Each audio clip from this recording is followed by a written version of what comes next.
മലയാള സിനിമയുടെ ഭാവി പ്രതീക്ഷയാണ് പൃഥ്വിരാജ്. ഒരു നടൻ എന്നതിനപ്പുറം സിനിമയുടെ എല്ലാ തലങ്ങളെയും കുറിച്ച് മനസ്സിലാക്കുന്ന ഉത്തമ സിനിമാക്കാരൻ. ഒത്തിരി ചിത്രങ്ങളുടെ അഭിനയ തിരക്കിലാണ് പൃഥ്വിരാജ്. അതിനിടയിൽ മോഹൻലാലിനെ നായകനാക്കി സംവിധാനം ചെയ്യുന്ന ഒരു സിനിമയും നടൻ പ്രഖ്യാപിച്ചു കഴിഞ്ഞു. ഇപ്പോൾ ആരൊക്കെയാണ് പൃഥ്വിയെ കാത്തിരിക്കുന്നത് എന്നാണ് ഗോസിപ്പ് ബസാർ ഇവിടെ പറയാൻ പോകുന്നത്. ജിത്തു ജോസഫ്. മെമ്മറീസ്, ഊഴം എന്നീ ചിത്രങ്ങൾക്ക് ശേഷം ജിത്തു ജോസഫുമായി ഒന്നിക്കുന്ന ഒരു ചിത്രത്തിന് പൃഥ്വിരാജ് ഡേറ്റ് നൽകിയിട്ടുണ്ട്. ഊഴം എന്ന ചിത്രത്തിന്റെ ലൊക്കേഷനിൽ വെച്ച് തന്നെ ഈ ചിത്രത്തെക്കുറിച്ചുള്ള സംസാരമുണ്ടായിരുന്നു. ഹരിഹരൻ. ഹിറ്റ് മേക്കർ ഹരിഹരനും പൃഥ്വിരാജിനു വേണ്ടി കാത്തിരിക്കുകയാണ്. ശ്യാമാന്തകം എന്ന ചിത്രത്തിൽ ഹരിഹരൻ നായകനായി പരിഗണിച്ചിരിക്കുന്നത് പൃഥ്വിയെയാണ്. ഭദ്രൻ.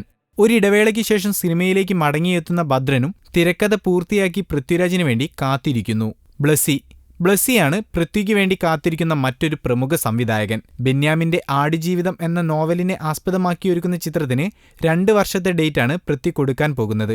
RS വിമൽ. എന്നു നിന്റെ മൊയ്തീൻ എന്ന ചിത്രത്തിനു ശേഷം പൃഥ്വിയെ നായകനാക്കി ഒരുക്കുന്ന കർണൻ എന്ന ചിത്രത്തിന്റെ പ്രാഥമിക ജോലികളിലേക്ക് RS വിമൽ കടന്നുകഴിഞ്ഞു. 300 കോടി ബജറ്റിൽ നിർമ്മിക്കുന്ന ചിത്രത്തിന്റെ ലൊക്കേഷനിൽ ഇനി പൃഥ്വി എത്തണം. മോഹൻലാൽ.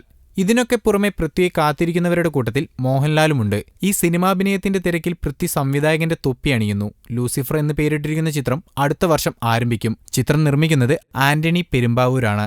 ഗോസിപ്പ് ബസാർ.